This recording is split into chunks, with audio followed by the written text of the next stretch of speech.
നമസ്കാരം, ഞാൻ ഉന്മേഷ് ശിവരാമൻ. വാർത്താമഴയിലേക്ക് വിശദമായി. ആലുവയിൽ അതിഥി തൊഴിലാളിയുടെ കുട്ടിയെ കാണാതായി. എടയപ്പുറത്ത് നിന്നാണ് 12-കാരിയെ കാണാതായത്. മുർഷിദാബാദ് സ്വദേശിയായ ഒരാളുമായി കുട്ടി പോകുന്നുവെന്ന് കുടുംബത്തിന് വിവരം ലഭിച്ചു. കുട്ടിയുടെ ദൃശ്യങ്ങളും പോലീസിന് ലഭിച്ചു. ട്രെയിനുകൾ കേന്ദ്രീകരിച്ച് അന്വേഷണം തുടങ്ങി.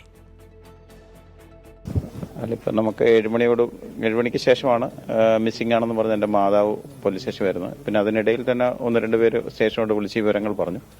അതനുസരിച്ച് ഉടൻ തന്നെ പോലീസ് സ്ഥലത്ത് വന്നിരുന്നു. അതോടൊപ്പം നമ്മുടെ മിസ്സിംഗിന് എഫ്ഐആർ കൊടുത്തു. ഈ പെൺകുട്ടി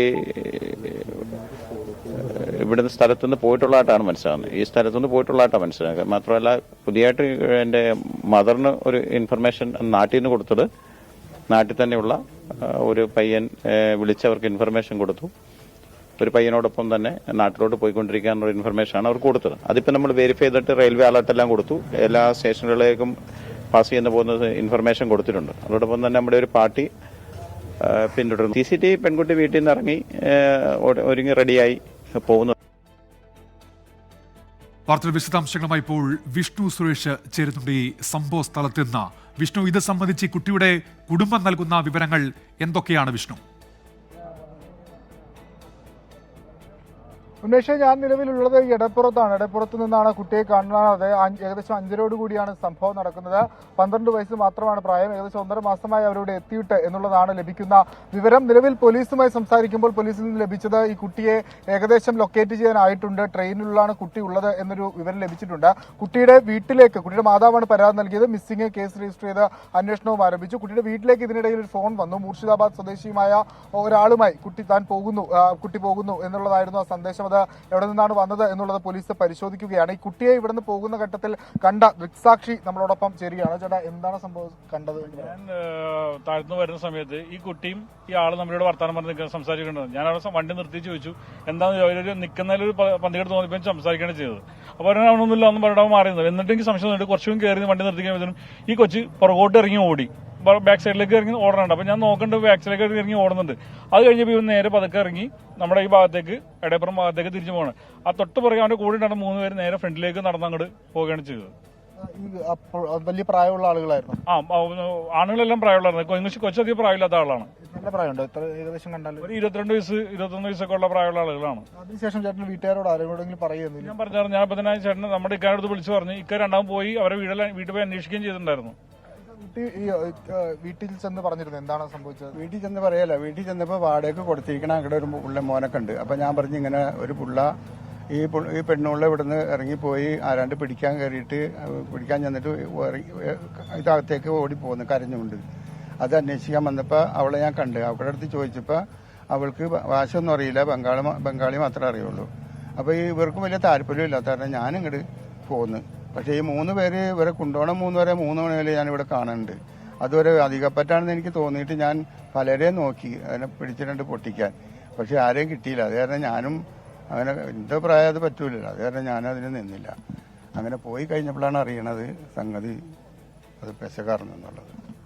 ഉന്മേഷ, നിലവിൽ പോലീസ് എത്തി പരിശോധന ആരംഭിച്ചിട്ടുണ്ട്. ആശങ്കപ്പെടേണ്ട സാഹചര്യങ്ങളിലെ കുട്ടിയെ എത്രയും പെട്ടെന്ന് കണ്ടെത്താനാകും എന്നൊരു പ്രതീക്ഷയാണ് പോലീസ് പങ്കുവെക്കുന്നത്. പക്ഷേ നമുക്ക് മുൻപിൽ ആലുവയിൽ സമാനമായി കഴിഞ്ഞ വർഷങ്ങളൊക്കെ സംഭവിച്ച ദുരന്തങ്ങൾ മാതാപിതാക്കളുടെ അറിവോടെ അല്ലല്ലോ കുട്ടിയെ കൊണ്ടുപോയിരിക്കുന്നത്. അതുകൊണ്ട് കുട്ടിയെ തട്ടിക്കൊണ്ടുപോയെന്നാണോ മാതാപിതാക്കളുടെ പരാതി? കുട്ടിയെ കാണാനില്ല എന്നുള്ളതാണ് മാതാപിതാക്കളുടെ പരാതി. സ്വാഭാവികമായും കുട്ടിക്ക് 12 വയസ്സ് മാത്രമാണ് പ്രായം. നിലവിൽ മിസ്സിംഗ് കേസാണ് രജിസ്റ്റർ ചെയ്തിരിക്കുന്നതെങ്കിലും ഈ കുട്ടിയെ കണ്ടെത്തി കഴിഞ്ഞാൽ ഇതൊരു മിസ്സിംഗ് കേസിന് അപ്പുറത്തേക്ക് തട്ടിക്കൊണ്ടുപോകൽ ഉൾപ്പെടെയുള്ള വകുപ്പുകൾ ചുമത്താനുള്ള സാധ്യതയുണ്ട്. ഈ ആൺകുട്ടികൾ മേജർ ആണ് എങ്കിൽ പോക്സോ ഉൾപ്പെടെ വകുപ്പുകൾ വരാനും സാധ്യതയുണ്ട്. നിലവിൽ മിസ്സിംഗ് കേസ് മാത്രമാണ് രജിസ്റ്റർ ചെയ്തിരിക്കുന്നത് പോലീസ് വ്യക്തമാക്കുന്നു. കുട്ടിയെ കണ്ടെത്തണം, അതിനുശേഷമായിരിക്കും കൂടുതൽ വകുപ്പുകൾ ഉൾപ്പെടെ ചുമത്തുന്ന കാര്യത്തിൽ ഒരു വ്യക്തത വരികയുള്ളൂ. മിസ്സിംഗ് കേസ് മാത്രം രജിസ്റ്റർ ചെയ്തിട്ടുണ്ട്. CCTV ദൃശ്യങ്ങൾ കേന്ദ്രീകരിച്ചാണ് അന്വേഷണം പുരോഗമിക്കുന്നത്. CCTVയിൽ വളരെ വ്യക്തമായി മനസ്സിലാവുന്ന ചില കാര്യങ്ങളുണ്ട്. 3ഓളം ആളുകൾ ഇവിടെ ആ കുട്ടിയെ കാത്തു നിൽപ്പുണ്ടായിരുന്നു. പക്ഷേ ബലപ്രയോഗം ഒന്നും നടന്നതായി ആ CCTVയിൽ വ്യക്തമല്ല. ആ കുട്ടി വളരെ സന്തോഷത്തോടുകൂടി നടക്കുന്ന CCTV ദൃശ്യങ്ങളാണ് അതിൽ ഉള്ളത്. എന്താണ് ഇതിൽ സംഭവിച്ചത് എന്നുള്ളതാണ് ഇനിയൊരു വ്യക്തത വരേണ്ടത്. പോലീസ് കൃത്യമായി റെയിൽവേ സ്റ്റേഷനുകളിലെല്ലാം അലേർട്ട് നൽകിയിട്ടുണ്ട്. ഏറ്റവും അടുത്ത സ്റ്റേഷനിൽ ഇറങ്ങുകയാണെങ്കിൽ അവിടെ നിന്ന് ഈ കുട്ടിയെ കണ്ടെത്താനാകുമെന്ന പ്രതീക്ഷയാണ് പങ്കുവെക്കുന്നത്. ഒരു ടീം ആലുവയിൽ നിന്ന് ഇതിനോടകം തന്നെ അതായത് ഈ ട്രെയിൻ മൂവ് ചെയ്യുന്ന സ്റ്റേഷന് മൂവ് ചെയ്യുന്ന ദിശയിൽ തൊട്ടടുത്ത സ്റ്റേഷനിലേക്ക് യാത്ര തിരിച്ചിട്ടുണ്ട്. എത്രയും പെട്ടെന്ന് കുട്ടിയെ കണ്ടെത്താനാകും എന്നൊരു പ്രതീക്ഷ തന്നെയാണ് പോലീസ് പങ്കുവെക്കുന്നത്. അപ്പോഴും ആശങ്ക നിലനിൽക്കുന്നത് മുൻപുള്ള പശ്ചാത്തലമാണ്. ആലുവയുമായി ബന്ധപ്പെട്ട് നമുക്കറിയാം, നമ്മളെല്ലാം സങ്കടപ്പെടുത്തിയ ഒരു വാർത്ത ആലുവയിൽ നിന്ന് കഴിഞ്ഞ വർഷം നമ്മൾ റിപ്പോർട്ട് ചെയ്തതാണ്. 4 വയസ്സുകാരിയെ അതിക്രൂരമായ രീതിയിൽ കൊല്ലപ്പെട്ടത് നമുക്ക് മുൻപിലുണ്ട്. ആ ഒരു പശ്ചാത്തലം കൂടി കണക്കിലെടുത്താണ് പോലീസിന്റെ വിപുലമായ ഒരു അന്വേഷണം ഈ കേസുമായി ബന്ധപ്പെട്ട് നിലവിൽ പുരോഗമിച്ചുകൊണ്ടിരിക്കുന്നത്. അപ്പോഴും ആശങ്കപ്പെടേണ്ട എന്ന് തന്നെയാണ് പോലീസ് ഉദ്യോഗസ്ഥരിൽ നിന്ന് ലഭിക്കുന്ന വിവരം. കുട്ടിയെ എത്രയും പെട്ടെന്ന് ഈസ്റ്റ് പോലീസ് സ്റ്റേഷനിലേക്ക് എത്തിക്കുമെന്നാണ് നമ്മൾ ഈ ഘട്ടത്തിലും പ്രതീക്ഷിക്കുന്നത്. ഉന്മേഷ്. ശരി വിഷ്ണു സുരേഷാണ് സംഭവ സ്ഥലത്ത് നിന്നും വാർത്തയുടെ വിശദാംശങ്ങൾ നൽകിയത്. ബംഗാൾ ഉൾക്കടലിൽ രൂപം കൊണ്ട റമൽ ചുഴലിക്കാറ്റ് ഇന്ന് അർദ്ധരാത്രിയോടെ തീരം തൊടും. ബംഗ്ലാദേശിനും പശ്ചിമ ബംഗാളിന്റെ തെക്കൻ തീരമേഖലയ്ക്കും ഇടയിലായിട്ടാണ് തീരം തൊടുക. മണിക്കൂറിൽ 110 മുതൽ 120 കിലോമീറ്റർ വരെ വേഗത്തിലായിരിക്കും കര തൊടുക. തീരമേഖലയിൽ നിന്ന് 1 ലക്ഷത്തോളം പേരെ സുരക്ഷിത കേന്ദ്രങ്ങളിലേക്ക് മാറ്റിയിട്ടുണ്ട്. പ്രജിൻ സി കണ്ണൻ വാർത്തയുടെ വിശദാംശങ്ങളുമായി ഇപ്പോൾ ചേരുന്നുണ്ട്. പ്രജിൻ, അർദ്ധരാത്രിയോടെ തീരം തൊടുമെന്നാണ് ഒടുവിലത്തെ വിവരം.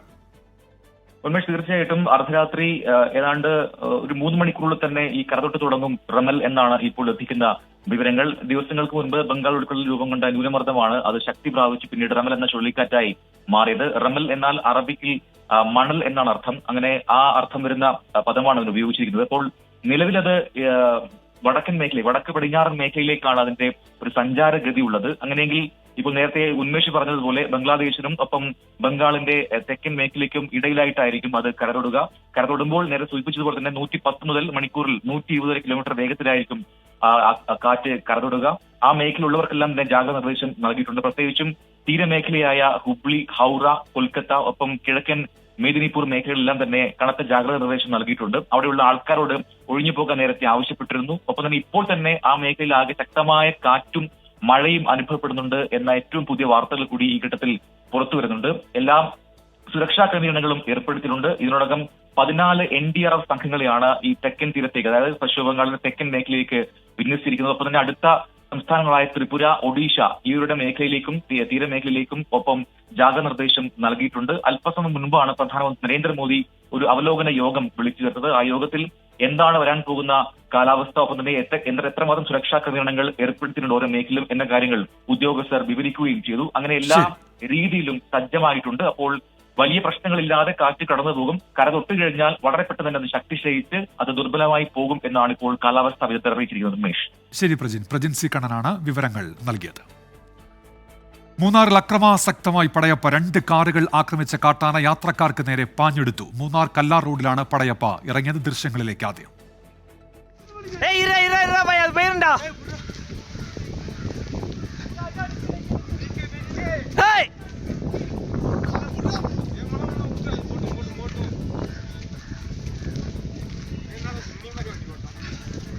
அவன் யாருண்ணே?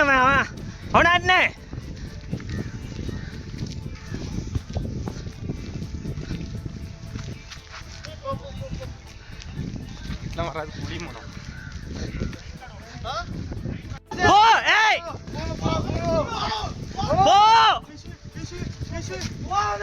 போன்னு சொன்னா கேளு. வாடா பாய். രാഹുൽ വിജയനുണ്ട് ഇപ്പോൾ വാർത്തയുടെ വിശദാംശങ്ങളുമായി ഇടുക്കിയിൽ നിന്ന്. രാഹുൽ, ഈ പടയപ്പയുടെ അടുത്തേക്ക് പോയി പ്രകോപനമുണ്ടാക്കുന്ന ഒരു രീതി ഉണ്ടല്ലോ, ഇത് അത്തരത്തിലുള്ള ദൃശ്യങ്ങളാണോ രാഹുൽ? ഉന്മേഷ്, ഇത് പ്രധാനമായും പടയപ്പെ ഓടിക്കാൻ ശ്രമിക്കുന്നതിന്റെ ദൃശ്യങ്ങളാണ് എന്നുള്ളതാണ് നമുക്ക് മനസ്സിലാക്കാൻ കഴിയുന്നത്. മൂന്നാർ മാർത്തോമ പള്ളി ഇടവക വികാരി ആയിട്ടുള്ള ടിറ്റോ റെജി, അതുപോലെ തന്നെ മൂന്നാർ സന്ദർശിക്കാനെത്തിയ കോന്നി കല്ലേലി മാർത്തോമ പള്ളി ഇടവക വികാരി രാജീവ് ഡാനിയൽ, ഇവർക്കൊപ്പം ഉണ്ടായിരുന്ന മറ്റാളുകൾ എന്നിവരാണ് ഈ പടയപ്പയുടെ മുൻപിൽ പെട്ടത്. നമുക്കറിയാം, ഈ കല്ലാർ മാലിന്യ പ്ലാന്റിന് സമീപത്താണ് കഴിഞ്ഞ കുറച്ച് നാളുകളായി പടയപ്പ ഉള്ളത്. അതുകൊണ്ട് തന്നെ ആ വഴിയിൽ സ്ഥിരമായി കാട്ടാന ഉള്ളതാണ് എന്നുള്ള കാര്യവും കൃത്യമായിട്ട് ഇവർക്ക് അറിയാവുന്നതായിരിക്കണം. ഇതിൽ കൂടിയും ഇവർ 2 കാറിലായി ആ വഴിയിൽ പോകുമ്പോൾ പടയപ്പയുടെ മുന്നിൽ പെടുകയായിരുന്നു. ഉടൻ തന്നെ 2 കാറുകൾ നിർത്തി ഇവർ പുറത്തേക്ക് ഇറങ്ങി മാറാൻ വേണ്ടി ശ്രമിച്ചു. അപ്പോൾ ഈ വഴി തടസ്സം ഉണ്ടായതുകൊണ്ടായിരിക്കണം ആന ആ 2 കാറുകളും മറികടന്ന് ഇവരുടെ അടുത്തേക്ക് വരികയായിരുന്നു. ആ കാറ് മറികടന്ന് വരുന്നതിനിടയിലാണ് കാറിന് കേടുപാട് സംഭവിച്ചു. പിന്നീട് അതിലെ എത്തിയ ഇവർക്കൊപ്പം ഉണ്ടായിരുന്നു, അതുപോലെ തന്നെ അതിലെത്തിയ നാട്ടുകാരും ചേർന്ന് ആനയെ ബഹളം വെച്ച് മറ്റു വഴിയിലേക്ക് തിരിച്ചുവിടുകയായിരുന്നു. നമ്മുടെ ദൃശ്യങ്ങളിൽ കാണുന്നത് ആ കല്ലാർ മാലിന്യ പ്ലാന്റിലേക്ക് പോകുന്ന വഴിയാണ്. ആന ആ ഭാഗത്തേക്ക് പിന്നീട് പോയതുകൊണ്ടാണ് വലിയൊരു അപകടം ഒഴിവായതെന്ന് പറയാതിരിക്കാൻ കഴിയില്ല. എന്തായാലും അക്രമാസക്തനാകുന്ന രീതിയിലേക്ക് പടയപ്പ് പോയി എന്നുള്ളതാണ് ഏറ്റവും പ്രധാനപ്പെട്ട കാര്യം. രാഹുൽ വിജയൻ വിവരങ്ങൾ നൽകുകയായിരുന്നു ഇടുക്കിയിൽ നിന്ന്. പുതിയ മദ്യനയത്തെക്കുറിച്ച് ബാർ ഉടമകളുമായി ഒരു ചർച്ചയും നടന്നിട്ടില്ല എന്ന സർക്കാർ വാദം നുണയെന്ന് വ്യക്തമാക്കുന്ന തെളിവുകൾ പുറത്ത്. കഴിഞ്ഞ ചൊവ്വാഴ്ച ടൂറിസം വകുപ്പ് വിളിച്ച യോഗത്തിന്റെ രേഖകൾ 24 ലഭിച്ചു. ഡ്രൈ ഡേ ഒഴിവാക്കുന്നത് ഉൾപ്പെടെയുള്ള വിഷയങ്ങൾ ചർച്ചയായി. എന്നാൽ യോഗം മദ്യനയം ചർച്ച ചെയ്യാനായിരുന്നില്ലെന്നും മന്ത്രിയുടെ അറിവോടെയല്ല യോഗം വിളിച്ചതെന്നും ടൂറിസം വകുപ്പ് വിശദീകരിച്ചു. ഇന്നത്തെ ലീഡ് സ്റ്റോറിയിലേക്ക്.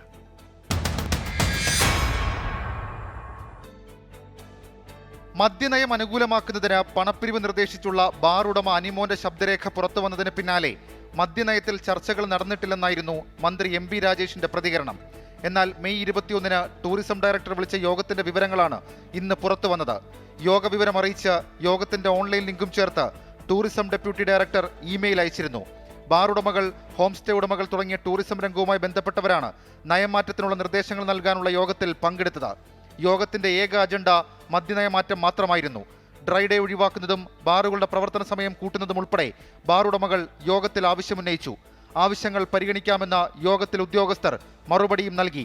എന്നാൽ യോഗം വിളിച്ചത് മദ്യനയത്തെക്കുറിച്ച് ചർച്ച ചെയ്യാനല്ല എന്നാണ് ടൂറിസം വകുപ്പിന്റെ വിശദീകരണം. ടൂറിസം മേഖലയിലെ വിഷയങ്ങൾ പഠിക്കാൻ ഡയറക്ടർ തലത്തിൽ യോഗങ്ങൾ ചേരാറുണ്ട്. കേരള ട്രാവൽ മാർട്ട് സൊസൈറ്റിയും ഹൗസ് ബോട്ട് അസോസിയേഷനും അടക്കം 7 സംഘടനകൾ യോഗത്തിൽ പങ്കെടുത്തു.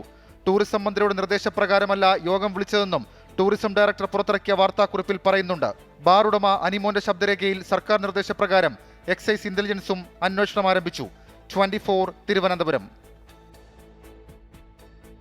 IPL ഫൈനൽ നടക്കുകയാണ്. IPL ഫൈനലിൽ കൊൽക്കത്തയ്ക്ക് 114 റൺസിന്റെ വിജയലക്ഷ്യം. ഹൈദരാബാദ് 113 റൺസിന് ഓൾ ഔട്ടായിരിക്കുന്നുവെന്ന് ചെന്നൈ ചെപ്പോക്ക് സ്റ്റേഡിയത്തിൽ നിന്നിപ്പോൾ അനിൽ വാസ്തവ് റിപ്പോർട്ട് ചെയ്യുന്നുണ്ട്. അടുത്ത നിമിഷം തന്നെ നമ്മൾ ആ വാർത്തയുടെ വിശദാംശങ്ങളിലേക്ക് എത്തും. ബാർക്കോഴ ആരോപണത്തിൽ ഇന്നും ഏറ്റുമുട്ടി ഭരണ പ്രതിപക്ഷ നേതാക്കൾ. വിഷയത്തിൽ മന്ത്രിമാരെ മാറ്റി നിർത്തി ജുഡീഷ്യൽ അന്വേഷണം വേണമെന്ന് പ്രതിപക്ഷ നേതാവ് VD സതീശൻ ആവശ്യപ്പെട്ടു. മുഖ്യമന്ത്രി അറിഞ്ഞുകൊണ്ടുള്ള തട്ടിപ്പാണ് നടന്നത് എന്നായിരുന്നു കേന്ദ്രമന്ത്രി V മുരളീധരന്റെ ആരോപണം. മദ്യനയത്തിൽ മന്ത്രിയും പാർട്ടി സെക്രട്ടറിയും നിലപാട് വ്യക്തമാക്കിയിട്ടുണ്ടെന്ന് മന്ത്രി P രാജീവ് പറഞ്ഞു. മദ്യനയത്തിൽ വിവാദ വെളിപ്പെടുത്തൽ വന്ന അന്നു തുടങ്ങിയ ആരോപണ പ്രത്യാരോപണങ്ങൾക്ക് ഇനിയും ശമനമായിട്ടില്ല. മദ്യനയവുമായി ബന്ധപ്പെട്ട ബാറുടമകളുമായി ചർച്ച നടന്നില്ല എന്ന മന്ത്രിമാരുടെ അവകാശവാദം പച്ചക്കള്ളമാണെന്നും ഇവരെ മാറ്റി നിർത്തി ജുഡീഷ്യൽ അന്വേഷണം വേണമെന്നും പ്രതിപക്ഷ നേതാവ് VD സതീശൻ ആവശ്യപ്പെട്ടു. ഇത്രയും വലിയ 2 വകുപ്പുമായി ബന്ധപ്പെട്ട ഗുരുതരമായ ഒരു അഴിമതി ആരോപണം വന്നിട്ടും എന്തുകൊണ്ടാണ് മുഖ്യമന്ത്രി മൗനം അവലംബിക്കുന്നത്? ഈ 2 മന്ത്രിമാരും രാജിവെച്ച് ഒരു ജുഡീഷ്യൽ അന്വേഷണം നടത്തണം എന്നാണ് UDFന്റെ ഡിമാൻഡ്. ആരോപണത്തിൽ സഭയ്ക്കകത്തും പുറത്തും UDF പ്രതിഷേധം സംഘടിപ്പിക്കുമെന്ന് പറഞ്ഞ K മുരളീധരൻ ബാറുടമ അനിമോന്റെ മലക്കമറിച്ചിൽ ദുരൂഹത വർദ്ധിപ്പിക്കുന്നതായും ചൂണ്ടിക്കാട്ടി.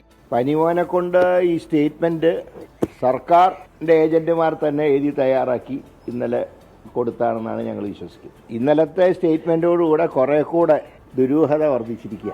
അതുകൊണ്ട് ഒരു കാരണവശാലും ഇക്കാര്യത്തിൽ ഒരു വിട്ടുവീഴ്ച ചെയ്യാൻ പ്രതിപക്ഷം തയ്യാറല്ല. മുഖ്യമന്ത്രി അറിഞ്ഞുകൊണ്ടുള്ള തട്ടിപ്പാണ് നടന്നതെന്നും എക്സൈസ് മന്ത്രിയുടെ വിദേശയാത്രയിൽ ദുരൂഹതയുണ്ടെന്നുമായിരുന്നു കേന്ദ്രമന്ത്രി V മുരളീധരന്റെ പ്രതികരണം. സംസ്ഥാന മുഖ്യമന്ത്രി അറിഞ്ഞുകൊണ്ട് നടക്കുന്ന ഒരു തട്ടിപ്പ് അല്ലെങ്കിൽ ഒരു അഴിമതി, പണം വാങ്ങി നയം മാറ്റത്തിന് വേണ്ടിയിട്ടുള്ള തയ്യാറെടുപ്പ് നടക്കുമ്പോൾ കേരളത്തിന്റെ മുഖ്യമന്ത്രിയുടെ കീഴിൽ തന്നെ പ്രവർത്തിക്കുന്ന ആഭ്യന്തര വകുപ്പ് അന്വേഷിച്ചാൽ എന്താവും എന്നുള്ള കാര്യം നമുക്ക് സാധാരണഗതിയിൽ ഊഹിക്കാം. അതേസമയം മദ്യനയത്തിൽ മന്ത്രിയും പാർട്ടി സെക്രട്ടറിയും നിലപാട് വ്യക്തമാക്കിയിട്ടുണ്ടെന്നും വിഷയത്തിൽ പ്രതിപക്ഷത്തിന് ആദ്യത്തെ ആവേശമില്ലെന്നും P രാജീവിന്റെ പരിഹാസം. അത് വ്യക്തമാക്കിയിട്ടുണ്ടല്ലോ, ഗവൺമെന്റ് വ്യക്തമാക്കിയിട്ടുണ്ടല്ലോ. അത് സംബന്ധിച്ചുള്ള ഒരു മന്ത്രി വ്യക്തമാക്കിയിട്ടുണ്ട്, പാർട്ടി സെക്രട്ടറിയും അത് സംബന്ധിച്ച് വ്യക്തമാക്കി കഴിഞ്ഞിട്ടുണ്ട്. പ്രതിപക്ഷം ആവശ്യപ്പെടുന്നതല്ലേ? നിങ്ങൾക്ക് എന്ത് തോന്നുന്നു? ആയത്തൊരു ആവേശം ഇപ്പൊ കാണുന്നില്ലല്ലോ. വിവിധ ബ്യൂറോകൾക്കൊപ്പം 24 കൊച്ചി. ഇപ്പോൾ വരുന്ന മറ്റൊരു വാർത്തയിലേക്ക്. മലപ്പുറം മമ്പാട് പുള്ളിപ്പാടത്ത് ഭർത്താവ് ഭാര്യയെ വെട്ടിക്കൊന്നു. ചെറുവള്ളിപ്പാറ വീട്ടിൽ ഷാജിയാണ് ഭാര്യ നിഷാമോളെ കൊലപ്പെടുത്തിയത്. ഷാജിയെ പോലീസ് കസ്റ്റഡിയിലെടുത്തു. ഷഹദ് റുമാൻ മലപ്പുറത്ത് നിന്ന് വിവരങ്ങളുമായി. ഷഹദ്, എന്താണ് ഈ ക്രൂരമായ കൊലപാതകത്തിന് കാരണം? ഉന്മേഷ്, കുടുംബ വഴക്കാണ് ഇത്തരത്തിലൊരു ക്രൂരമായ കൊലപാതകത്തിന് കാരണം. മദ്യപിച്ച സ്ഥിരമായി ഇത്തരത്തിലുള്ള പ്രശ്നമുണ്ടാക്കുന്ന ആളാണ് ഈ പ്രതി എന്നുള്ളതാണ് നിലവിൽ ഇപ്പോൾ അവിടെ നിന്ന് പോലീസും അതുപോലെ തന്നെ അവിടെയുള്ള ആളുകളും പറയുന്നത്. ചുങ്കത്തറ സ്വദേശിയായ ഷാജിയാണ് ഈ ഭാര്യയെ, നിഷമോൾ എന്നാണ് പേര്, ഇവരെ വെട്ടി കൊലപ്പെടുത്തിയിട്ടുള്ളത്. ഇവർ വാടകയ്ക്ക് താമസിക്കുന്ന പുള്ളിപ്പാടത്തെ ക്വാർട്ടേഴ്സിലാണ് ഈ സംഭവം നടക്കുന്നത്. ഇന്ന് വൈകുന്നേരത്തോടു കൂടിയിട്ടാണ് ഈ സംഭവം നടക്കുന്നത്. ഈ ഭാര്യ ആശുപത്രിയിൽ എത്തിക്കും മുമ്പ് തന്നെ ഭാര്യ മരിച്ചിട്ടുണ്ടായിരുന്നു എന്നുള്ളതാണ് ഇപ്പോൾ പോലീസ് വൃത്തങ്ങൾ നമുക്ക് ലഭ്യമാക്കുന്ന വിവരം. തലക്കുൾപ്പെടെ ഗുരുതരമായിട്ട് പരിക്കേറ്റിട്ടുണ്ടായിരുന്നു എന്നുള്ള കാര്യവും ഇപ്പോൾ ആശുപത്രിയിൽ നിന്ന് സ്ഥിരീകരിക്കുന്നുണ്ട്. അപ്പൊ തന്നെ ശരീരത്തിന്റെ വിവിധ ഭാഗങ്ങളിൽ മർദ്ദനമേറ്റതിന്റെ പാടുകളും ഉണ്ട് എന്നുള്ളതാണ് ഇപ്പോൾ ആശുപത്രിയിൽ നിന്ന് ലഭ്യമാകുന്ന വിവരം. എന്തായാലും കഴിഞ്ഞ കുറച്ചധികം നാളുകളായിട്ട് ഇത്തരത്തിൽ മദ്യപിച്ച് ബഹളം ഉണ്ടാക്കി അല്ലെങ്കിൽ ഇത്തരത്തിൽ പ്രശ്നങ്ങൾ ഉണ്ടാകാറുണ്ട്. ഇന്നത് കൊലപാതകത്തിൽ കലാശിക്കുകയായിരുന്നു എന്നുള്ളതാണ് നമുക്ക് മനസ്സിലാക്കാൻ സാധിക്കുന്നത്. ഇവർക്ക് രണ്ടുപേർക്കും ഏകദേശം 4 മക്കളുണ്ട് എന്നുള്ള വിവരം ലഭ്യമാകുന്നുണ്ട്. ഈ പ്രതി പോലീസ് സ്റ്റേഷനിൽ നേരിട്ട് കീഴടങ്ങുകയായിരുന്നു എന്നുള്ളതാണ് നിലവിൽ ലഭ്യമാകുന്ന വിവരം. ഷഹദ് റഹ്മാൻ മലപ്പുറത്ത് നിന്ന്. IPL ഫൈനലിൽ കൊൽക്കത്തയ്ക്ക് 114 റൺസ് വിജയലക്ഷ്യം. ഹൈദരാബാദ് 113 റൺസിന് ഓൾ ഔട്ടായി. വിവരങ്ങളുമായി ഇപ്പോൾ ചെന്നൈ ചെപ്പോക്ക് സ്റ്റേഡിയത്തിൽ നിന്ന് അനിൽ വാസുദേവ് ചേരുന്നുണ്ട്. അനിൽ, എന്തൊക്കെയാണ് വിവരങ്ങൾ? ഉന്മേഷ, IPL ഫൈനലിന്റെ ചരിത്രത്തിലെ തന്നെ ഏറ്റവും കുറഞ്ഞ സ്കോറിനാണ് ഇപ്പോൾ ഹൈദരാബാദ് പുറത്തായിരിക്കുന്നത്. 113 റൺസിന് ഓൾ ഔട്ട്. കൊൽക്കത്തയുടെ ഗംഭീര ബൗളിംഗ് പ്രകടനം എന്ന് മാത്രമേ വിശേഷിപ്പിക്കാനാവുള്ളൂ. ഏറ്റവും മികച്ച രീതിയിലാണ് കൊൽക്കത്തൻ ബൗളർമാർ പന്തെറിഞ്ഞത്. ആദ്യ ഓവർ മുതൽ വിക്കറ്റ് വീഴ്ത്തി തുടങ്ങി. എടുത്തു പറയേണ്ടത് മിച്ചൽ സ്റ്റാർക്കിനെയാണ്. 24.75 കോടി കൊടുത്ത് എന്തിന് സ്റ്റാർക്കിനെ ടീമിലെടുത്തു എന്നതിന് ഉത്തരം നൽകിക്കൊണ്ടുള്ള പെർഫോമൻസ് ആണ് മിച്ചൽ സ്റ്റാർക്കിന്റെ ഭാഗത്തുനിന്നുണ്ടായത്. ആദ്യ ഓവറിൽ തന്നെ 5-ാം പന്തിൽ തന്നെ അഭിഷേക് ശർമ്മയെ 2 റൺസിന് പുറത്താക്കി. പിന്നീട് രാഹുൽ ത്രിപാഠിയെയും പുറത്താക്കി ഒരു മികച്ച തുടക്കം തന്നെ നൽകി. വൈഭവ് അറോറയാണ് ട്രാവിസ് ഹെഡിന്റെ വിക്കറ്റ് എടുത്തത്. തുടർച്ചയായ 4 മത്സരങ്ങളിൽ 3-ാണ് 0-ന് ഹെഡ് പുറത്താവുന്നത്. ഒരുപക്ഷെ മിച്ചൽ സ്റ്റാർക്കിനെ പേടിച്ചുകൊണ്ട് നോൺ സ്ട്രൈക്കിലേക്ക് മാറിയ ട്രാവിസ് ഹെഡിനെ പക്ഷേ വൈഭവ് അറോറയ്ക്ക് മുന്നിൽ കീഴടങ്ങി. മറ്റ് ബൗളിംഗ് പെർഫോമൻസുകൾ എടുത്തു നോക്കുകയാണെങ്കിൽ ആന്ദ്രെ റസൽ 3 വിക്കറ്റ് വീഴ്ത്തി. ഒപ്പം തന്നെ മിച്ചൽ സ്റ്റാർക്ക് 2 വിക്കറ്റ്, ഹർഷിദ് റാണയ്ക്ക് 2 വിക്കറ്റ്, വൈഭവ് അറോറയ്ക്കും സുനിൽ നരൈനും വരുൺ ചക്രവർത്തിക്കും ഓരോ വിക്കറ്റ്. എല്ലാ ബൗളർമാരും വിക്കറ്റ് വീഴ്ത്തുന്ന കാഴ്ചയാണ് കണ്ടത്. ഏറ്റവും മികച്ച ബൗളിംഗ് പ്രകടനം തന്നെയാണ് കൊൽക്കത്തൻ ബൗളേഴ്സിന്റെ ഭാഗത്തു നിന്നുണ്ടായത്. പാറ്റ് കമ്മിൻസ്, അവരുടെ നായകൻ, ഒരിക്കൽ കൂടി ചെറിയ തരത്തിലെങ്കിലും പൊരുതി നോക്കി. 24 റൺസ് എടുത്ത പാറ്റ് കമ്മിൻസ് ആണ് top scorer. Aiden Markram 20 runs എടുത്ത് തുടക്കത്തിൽ ഒരു പൊരുതി നോക്കിയെങ്കിലും അദ്ദേഹത്തിന്റെ വിക്കറ്റ് വീണതോടുകൂടിയാണ് വലിയ പ്രതിരോധത്തിലേക്ക് പോയത്. അവരുടെ ഇതുവരെയുള്ള ഏറ്റവും വമ്പനടിക്കാരായ ബാറ്റർമാർ ഫൈനൽ ദിനത്തിൽ നിരാശപ്പെടുത്തുന്ന കാഴ്ചയാണ് കണ്ടത്. Abhishek Sharma 2, Travis Head 0, Rahul Tripathi 9, Shahbaz 8, Abdul Samad 4, Heinrich Klaasen 16. അവർക്ക് ഈ IPL-ൽ 3 തവണ 250 കടന്ന ടീമാണ് ഹൈദരാബാദ്. പക്ഷേ ഫൈനൽ ദിനത്തിൽ അവർ കളിമറന്നു.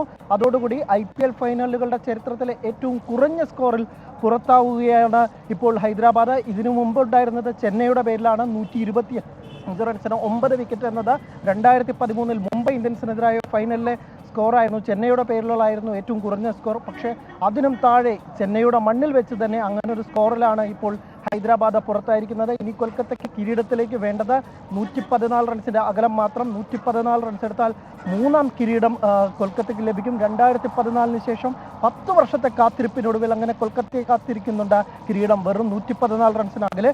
ഇനി വിക്കറ്റ് എങ്ങനെ പ്രതികരിക്കും എന്നുള്ള തരത്തിലാണ് നമ്മൾ അറിയേണ്ടത്. ഇതുവരെ ഡ്യൂ ഒന്നുമില്ല. പേസ് ബൗളർമാർക്ക് വലിയ രീതിയിലുള്ള ശരി അനിൽ, ശബ്ദത്തിൽ ഒരു ചെറിയ പ്രശ്നം വരുന്നുണ്ട്. അതുകൊണ്ടാണ് അനിൽ ഇടപെടുന്നത്. അനിൽ വാസുദേവാണ് ചെന്നൈ ചെപ്പോക്ക് സ്റ്റേഡിയത്തിൽ നിന്ന് വിവരങ്ങൾ നൽകിയത്. ഹൈദരാബാദ് 113 റൺസിന് ഓൾ ഔട്ടായിരിക്കുന്നു. കൊൽക്കത്തയ്ക്ക് 114 ഇപ്പോൾ വിജയ ലക്ഷ്യം. കോഴിക്കോട് കക്കാടംപൊയിലിൽ ജീപ്പ് മറിഞ്ഞ് 6 പേർക്ക് പരിക്ക്. കൊടുവള്ളി വട്ടോളി സ്വദേശികളാണ് അപകടത്തിൽപ്പെട്ടത് എന്നാണ് വിവരം. സമീർ സി മുഹമ്മദ് ഉണ്ട് കോഴിക്കോട് നിന്ന്. സമീർ, എങ്ങനെയാണ് ഈ അപകടമുണ്ടായത്? വിശദാംശങ്ങൾ എന്തൊക്കെയാണ്? ഉന്മേഷ്, കക്കാടംപൊയിലിൽ വാഹനം ഇറങ്ങി വരുന്നതിൽ അതൊരു വളവാണ്. വളവും ഒപ്പം തന്നെ ഇറക്കമുണ്ട്. അവിടെയാണ് 1-ാം വളവിലാണ് ഈ അപകടമുണ്ടായത്. ജീപ്പ് താഴേക്ക് പതിക്കുകയായിരുന്നു. അങ്ങനെയാണ് വലിയ രീതിയിലുള്ള അപകടമുണ്ടായിരിക്കുന്നത്. പക്ഷേ ഈ അപകടത്തിൽ കാര്യമായ പരിക്കില്ല എന്നുള്ളത് ആശ്വാസം നൽകുന്ന കാര്യമാണ്. അതായത് ഇപ്പോൾ വാഹനം നിൽക്കുന്നത് തങ്ങി നിൽക്കുകയാണ്. താഴേക്ക് പതിച്ചെങ്കിലും ആ വാഹനം തങ്ങി നിന്നതിനാലാണ് വലിയ ഒരു ദുരന്തം ഒഴിവായത്. ഈ വാഹനത്തിൽ ഉണ്ടായിരുന്ന 6 പേർക്ക് പരിക്കേറ്റിട്ടുണ്ട്. അവർ കൊടുവള്ളി വട്ടോളി സ്വദേശികളാണ്. നിഹാൽ, ഷാദിൽ, നിഹാൽ, ജസീൽ, സിയാദ് എന്നിങ്ങനെ 6 പേർക്കാണ് പരിക്കേറ്റിരിക്കുന്നത്.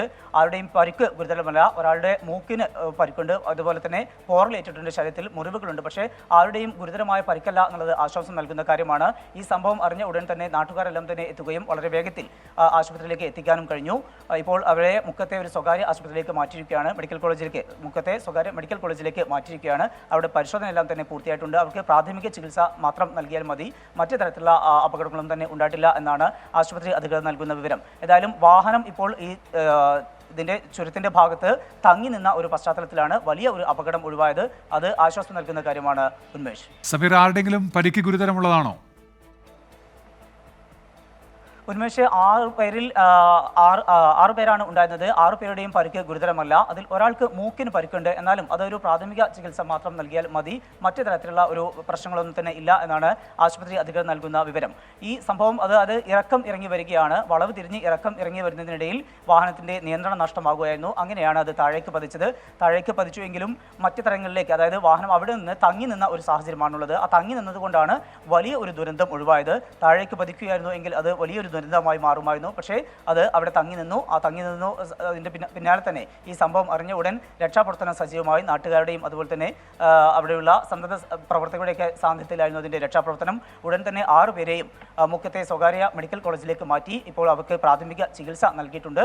ഏതായാലും ഈ വാഹനം തങ്ങി നിന്നു എന്നുള്ളത് കൊണ്ട് വലിയ അപകടം ഒഴിവായി. ആർക്കും ഗുരുതരമായ പരിക്കില്ല എന്നുള്ളതും ആശ്വാസം നൽകുന്ന കാര്യമാണ്. ഉന്മേഷ്, സമീർ സി മുഹമ്മദാണ് കോഴിക്കോട് എന്ന വാർത്തയുടെ വിശദാംശങ്ങൾ നൽകിയത്.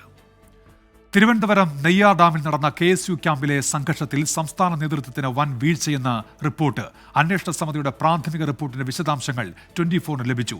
KPCC നേതൃത്വത്തെയോ KPCC പ്രസിഡന്റിനെയോ അറിയിക്കാതെയായിരുന്നു ക്യാമ്പ്. സലീം മാലിക്കുണ്ട് ഇപ്പോൾ തിരുവനന്തപുരത്ത് നിന്ന് വിശദാംശങ്ങളുമായി. സലീം, അവിടെ നടന്ന കൂട്ടത്തല്ല് നമ്മൾക്കറിയാം. ഇപ്പോൾ എന്താണ് വ്യക്തമാകുന്നത്? എങ്ങനെയാണ് KPCCയുടെ അറിവോടെ അല്ലാതെ ഒരു ക്യാമ്പ് അങ്ങനെ സംഘടിപ്പിക്കാൻ കഴിയുക? സലീം, ഉന്മേഷ്, KSU നേതൃത്വം ഇന്ന് ക്യാമ്പുമായി ബന്ധപ്പെട്ട് മാധ്യമങ്ങളെ പഴി പറഞ്ഞുകൊണ്ടായിരുന്നു പ്രതികരണം നടത്തിയത്. അങ്ങനെ KSU നേതാക്കളുടെ വാദം അപ്പാടെ പൊളിയുന്നു എന്നുള്ളതാണ് KPCC തന്നെ നിയോഗിച്ച 3-അംഗ സമിതിയുടെ റിപ്പോർട്ട് ചൂണ്ടിക്കാണിക്കുന്നത്. അടിമുടി ക്യാമ്പ് നടത്തിപ്പിൽ സംസ്ഥാന നേതൃത്വത്തിന് വീഴ്ച എന്നുള്ളതാണ് പ്രധാനപ്പെട്ട കാര്യം. മാത്രമല്ല, സംഘർഷം നിയന്ത്രിക്കുന്നതിൽ ഉൾപ്പെടെ KSU നേതൃത്വം, സംസ്ഥാന നേതൃത്വം പരാജയപ്പെട്ടു എന്നും ഈ റിപ്പോർട്ടിൽ ചൂണ്ടിക്കാണിക്കുന്നു. നെടുമങ്ങാട് ഗവൺമെന്റ് കോളേജിൽ ഉണ്ടായ സംഘർഷവും ആ കോളേജുമായി ബന്ധപ്പെട്ട പ്രശ്നങ്ങളുമാണ് അവിടെ ഒരു സംഘർഷത്തിൽ കലാശിച്ചത്. പക്ഷേ അങ്ങനെ ഒരു സംഘർഷം മാത്രമല്ല ആ ക്യാമ്പിലുണ്ടായ പ്രശ്നം എന്നുള്ളതാണ് KPCCയുടെ 3-അംഗ സമിതിയുടെ അന്വേഷണ റിപ്പോർട്ട് പറയുന്നത്. അങ്ങനെ ഒരു സംഘർഷം, അത് ജില്ലാ ഭാരവാഹികളായ 2 പേർ തമ്മിലുള്ള ഒരു സംഘർഷമാണ്. അതൊരു ക്യാമ്പിനെ മൊത്തത്തിൽ അലങ്കോലപ്പെടുത്തുന്ന നിലയിലേക്ക് എത്തിയത്. അതിനെ നിയന്ത്രിക്കാൻ പോലും സംസ്ഥാന നേതൃത്വത്തിന് കഴിഞ്ഞില്ല എന്നുള്ളത് മാത്രമല്ല, ക്യാമ്പിൽ ഒരു ക്യാമ്പ് ഡയറക്ടറെ പോലും നിയോഗിച്ചില്ല എന്നുള്ളത് ഗുരുതര വീഴ്ചയാണ് എന്ന് റിപ്പോർട്ടിൽ ചൂണ്ടിക്കാണിക്കുന്നുണ്ട്. സാധാരണഗതിയിൽ ക്യാമ്പ് ഡയറക്ടർമാരെ നിയോഗിച്ച് അതിന്റെ നടത്തിപ്പും അതിന്റെ സുഗമമായ നടത്തിപ്പും അച്ചടക്കം പാലിക്കൽ ഉൾപ്പെടെയുള്ള കാര്യങ്ങളും ക്യാമ്പ് ഡയറക്ടർമാർ നിർദ്ദേശിക്കുകയും പരിശോധിക്കുകയും ചെയ്യുന്നതാണ്. അത്തരത്തിലൊരു ക്യാമ്പ് ഡയറക്ടറുടെ അഭാവം വലിയ നിലയിൽ വീഴ്ചയായി മാറിയിട്ടുണ്ട്. മാത്രമല്ല, KPCC നേതൃത്വത്തെയോ KPCC പ്രസിഡന്റിനെയോ ഔദ്യോഗികമായി ഈ വിഷയം അറിയിച്ചില്ല എന്നുള്ള ഗുരുതരമായ ഒരു പരാമർശം കൂടി നടത്തുകയും ചെയ്യുന്നുണ്ട് ഈ ക്യാമ്പ്. അങ്ങനെ KPCCയുടെ അറിവും സമ്മതവും ഇല്ലാതെ KSU അതിൽ ഒരു ക്യാമ്പ് നടത്തി എന്നുള്ളത് തന്നെ വലിയ വീഴ്ചയായി ചൂണ്ടിക്കാണിക്കുകയും ചെയ്യും. അതിന് ഉറപ്പായും KPCC നേതൃത്വത്തോട് KSU നേതാക്കൾ, സംസ്ഥാന നേതൃത്വം തന്നെ മറുപടി പറയുകയും ചെയ്യണം. കാരണം ഈ ദിവസം തന്നെ, ആ നിലയിൽ ഈ ക്യാമ്പ് ആരംഭിച്ച ദിവസം തന്നെ KPCC അധ്യക്ഷൻ K. സുധാകരൻ ഈ യോഗത്തിൽ പങ്കെടുക്കുമെന്ന് അവരുടെ വാർത്താക്കുറിപ്പിൽ ഉണ്ടായിരുന്നു. പക്ഷേ തിരുവനന്തപുരത്ത് മറ്റ് എൻഗേജ്മെന്റുകൾ ഒന്നുമില്ലാതിരുന്നിട്ട് പോലും K. സുധാകരൻ KPCC അധ്യക്ഷൻ ആ ക്യാമ്പിൽ പങ്കെടുത്തിരുന്നില്ല. പ്രതിപക്ഷ നേതാവ് VD സതീശൻ മാത്രമായിരുന്നു ക്യാമ്പിൽ പങ്കെടുത്തിരുന്നത്. അന്ന് തന്നെ അത് ഒരു മുറുമുറുപ്പിന് വഴിവെക്കുകയും ചെയ്തിരുന്നു. അതിന് പിന്നാലെയാണ് ഇപ്പോൾ ഈ റിപ്പോർട്ടിൽ തന്നെ KPCC നിയോഗിച്ച സമിതി തന്നെ KPCC അധ്യക്ഷനെയോ KPCC നേതൃത്വത്തെയോ ഔദ്യോഗികമായി അറിയിക്കാതെയാണ് ഈ ക്യാമ്പ് സംഘടിപ്പിച്ചത് എന്ന് പറയുന്നത്. മാത്രമല്ല, വലിയ വിമർശനം KSU സംസ്ഥാന നേതൃത്വത്തിനും ജില്ലാ കമ്മിറ്റികൾക്കും ഒക്കെ ഈ റിപ്പോർട്ടിലുണ്ട്. സംസ്ഥാന നേതൃത്വം നിയോഗിച്ച പലയിടങ്ങളിലുമുള്ള ജംബോ കമ്മിറ്റി, ആ ജംബോ കമ്മിറ്റികളിൽ 100ഉം 200ഉം പേരുണ്ട്. പക്ഷേ പലർക്കും താഴെത്തട്ടിൽ പ്രവർത്തിച്ച പരിചയമില്ല, ജനങ്ങളുമായോ വിദ്യാർത്ഥികളുമായോ ബന്ധമില്ല. ക്യാമ്പസുകളിൽ SFI നടത്തുന്ന അക്രമ രാഷ്ട്രീയത്തിനെ ചെറുക്കാൻ KSU നേതൃത്വത്തിന് കഴിയാത്ത സാഹചര്യമുണ്ട്. ക്യാമ്പസുകളിൽ SFI ഡിവൈഎഫ്ഐക്കെതിരെ ഒരു വലിയ ജനവികാരം, ഒരു വിദ്യാർത്ഥി രോക്ഷമുണ്ട്. പക്ഷേ അതിനെ മുതലെടുക്കാനോ അതിനെ മുന്നിൽ നിന്ന് നയിക്കാനോ KSUവിന് കഴിയുന്നില്ല. അതുകൊണ്ട് തന്നെ KSUവിൽ സലീം ഇങ്ങനെ വീഴ്ചകൾ എണ്ണി പറയുന്നുണ്ടല്ലോ സലീം. അപ്പോഴും ഈ പഠന ക്യാമ്പൊക്കെ ഇത്തരത്തിൽ വിദ്യാർത്ഥി സംഘടനകൾ നടത്താറുള്ളതാണ്, എല്ലാ രാഷ്ട്രീയ പാർട്ടികളുടെയും. പക്ഷെ അപ്പോഴും ഈ സംസ്ഥാന നേതൃത്വത്തിന്റെ അറിവോടെ അവരുമായി കൂടിയാലോചിച്ചൊക്കെയാണല്ലോ സ്വതന്ത്രമായി പ്രവർത്തിക്കുന്ന സംഘടനയാണെന്ന് പറയുമ്പോൾ കൂടിയും ക്യാമ്പുകളൊക്കെ സംഘടിപ്പിക്കുക. ഇവിടെ എന്തുകൊണ്ട് അത് ഉണ്ടാകുന്നില്ല? അത് ഏതെങ്കിലും തരത്തിൽ മറ്റെന്തെങ്കിലും പ്രവർത്തനങ്ങളുടെ ഭാഗമാണോ സലീം? ഉന്മേഷ്, KSUവിനെ സംബന്ധിച്ചിടത്തോളം അടിമുടി ഗ്രൂപ്പാണ് എന്നുള്ളതാണ് പ്രധാന കാര്യം. ഈ വിഷയത്തിൽ പോലും ഈ ഗ്രൂപ്പ് പ്രശ്നങ്ങൾ, അത് K സുധാകരനെ അറിയിക്കാതെ ഈ ക്യാമ്പ് നടത്തണമെന്ന് A ഗ്രൂപ്പിന്റെ ഒരു ആവശ്യം, ആ നിലയിലുള്ള ഗ്രൂപ്പ് പ്രശ്നങ്ങളൊക്കെ ഈ തർക്കത്തിന് വഴിവെച്ചിട്ടുണ്ട് എന്നുള്ള കാര്യത്തിൽ ഒരു തർക്കവുമില്ല. KSUവിൽ ഒറ്റക്കെട്ടാണ് KSU എന്നൊക്കെ വെറുതെ പുറത്തു പറയാൻ കൊള്ളാമെന്നല്ലാതെ അടിമുടി ഗ്രൂപ്പാണ്. അതിലെ 100 സംസ്ഥാന കമ്മിറ്റി അംഗങ്ങളിൽ 100 പേരുണ്ടെങ്കിൽ 100 പേർക്ക് 50 ഗ്രൂപ്പ് എന്ന നിലയിലൊക്കെയാണ് KSU ഇപ്പോൾ പ്രവർത്തിച്ചു പോരുന്നത്. ഓരോ നേതാക്കൾക്കും ഓരോ ഗ്രൂപ്പ് എന്ന നിലയിലുള്ള വലിയ പ്രശ്നങ്ങളൊക്കെ സംഘടന നേരിടുന്നുമുണ്ട്. അതിന്റെ ഏറ്റവും വലിയ ഒരു തെളിവ് കൂടിയാണ് ഇപ്പോൾ വരുന്നത്. K സുധാകരനെയോ അല്ലെങ്കിൽ KPCC നേതൃത്വത്തെയോ പോലും അറിയിക്കാതെ KSU ഒരു ക്യാമ്പ് സംഘടിപ്പിക്കുന്നു എന്ന് പറയുന്നത് തന്നെ ഗുരുതര വീഴ്ചയാണ്. ഉറപ്പായും KPCC ഈ വിഷയത്തിൽ വിശദീകരണം, ഈ നേതൃത്വത്തോട് വിശദീകരണം ആവശ്യപ്പെടുമ്പോൾ അതൊക്കെ ചോദ്യം ചെയ്യും. മാത്രമല്ല ഇത് വെറും പ്രാഥമിക റിപ്പോർട്ട് മാത്രമാണ്. ഈ ഒരു പ്രാഥമിക റിപ്പോർട്ട് KPCC അധ്യക്ഷന് ഓൺലൈനായി അയച്ചു കൊടുത്ത പ്രാഥമിക റിപ്പോർട്ടിലാണ് ഇങ്ങനെ വീഴ്ചകൾ എണ്ണി പറയുന്നത് എന്നുള്ളത് കൂടി നമ്മൾ കാണണം. അങ്ങനെയാണെങ്കിൽ അതൊരു മുഴുനീള റിപ്പോർട്ടായി, ഒരു മുഴുവൻ റിപ്പോർട്ടായി വരുമ്പോൾ എന്തൊക്കെ വലിയ വീഴ്ചകൾ അതിൽ ഉണ്ടാകും എന്നുള്ളതും കാണണം. എന്തായാലും KSUവിന്റെ ഒരു നേതൃമാറ്റം ഉൾപ്പെടെ ആവശ്യപ്പെടുന്നുണ്ട് എന്നുള്ളതാണ് ഈ റിപ്പോർട്ടിലെ ഏറ്റവും പ്രധാനപ്പെട്ട കാര്യം. ഈ റിപ്പോർട്ട് അവസാനിപ്പിക്കുന്നത് തന്നെ അങ്ങനെയാണ്. ഒരു വലിയ വിദ്യാർത്ഥി രോക്ഷം ക്യാമ്പസുകളിൽ ഉയർന്നു വരുന്നുണ്ട്. പക്ഷേ ആ വിദ്യാർത്ഥി രോക്ഷത്തെ നേരിടാൻ നിലവിലെ KSUവിന് കഴിയുന്നില്ല. അതുകൊണ്ട് തന്നെ അടിമുടി ഒരു മാറ്റം, അടിമുടി ഒരു ഉടച്ചുവാർക്കൽ KSUവിൽ വേണമെന്ന് പറയുന്നതിലൂടെ തന്നെ നിലവിലെ സംസ്ഥാന കമ്മിറ്റി ആകെ അപ്പാടെ മാറ്റി പുതിയൊരു സംസ്ഥാന കമ്മിറ്റിയെ കൊണ്ടുവരണം എന്നതുൾപ്പെടെയുള്ള നിർദ്ദേശങ്ങൾ ഇതിൽ മുന്നോട്ട് വെക്കുന്നുണ്ട്. അതേസമയം തന്നെ കഴിഞ്ഞ മുൻകാലങ്ങളിൽ നിന്ന് അപേക്ഷിച്ച് കഴിഞ്ഞ വർഷം വിവിധ ക്യാമ്പസുകളിൽ KSU യൂണിയൻ വിജയിക്കുകയും KSU വലിയ നേട്ടമുണ്ടാക്കുകയും ഒക്കെ ചെയ്തിരുന്നു. അത് സംസ്ഥാന കമ്മിറ്റിയുടെ നേതൃത്വവും വിജയവുമാണെന്നൊക്കെ ചിലർ പറഞ്ഞിരുന്നെങ്കിലും അത് മുൻ സംസ്ഥാന കമ്മിറ്റി, മുൻ സംസ്ഥാന അധ്യക്ഷൻ KM അഭിജിത്തിന്റെ ഒക്കെ നേട്ടമാണ് എന്ന് മറ്റൊരു വിഭാഗം വാദിക്കുകയും ഒക്കെ ചെയ്തിരുന്നു. ആ നിലയിൽ ഗ്രൂപ്പ് തർക്കങ്ങൾ ആ പാർട്ടിയിൽ രൂക്ഷമായി തന്നെ തുടരുകയും ചെയ്യുന്നുണ്ട്. ശരി സലീം, ഏതായാലും ഈ KSUവിന്റെ സംസ്ഥാന പഠന ക്യാമ്പിൽ നടന്ന ഉണ്ടായ സംഘർഷവുമായി ബന്ധപ്പെട്ടാണ് ഈ KPCCയുടെ റിപ്പോർട്ട്. അത് KPCC നേതൃത്വത്തെ അറിയിക്കാതെ, KPCC അധ്യക്ഷനെ അറിയിക്കാതെയുള്ള ക്യാമ്പ് എന്നാണ് പ്രാഥമികമായ ആ റിപ്പോർട്ടിൽ ഇപ്പോഴുള്ള പരാമർശം എന്നാണ് മനസ്സിലാക്കാൻ കഴിയുന്നത്. സലീം മാലിക്കാണ് വാർത്തയുടെ വിശദാംശങ്ങൾ നൽകിയത്. ജീവനെടുത്ത് തീപിടുത്തം.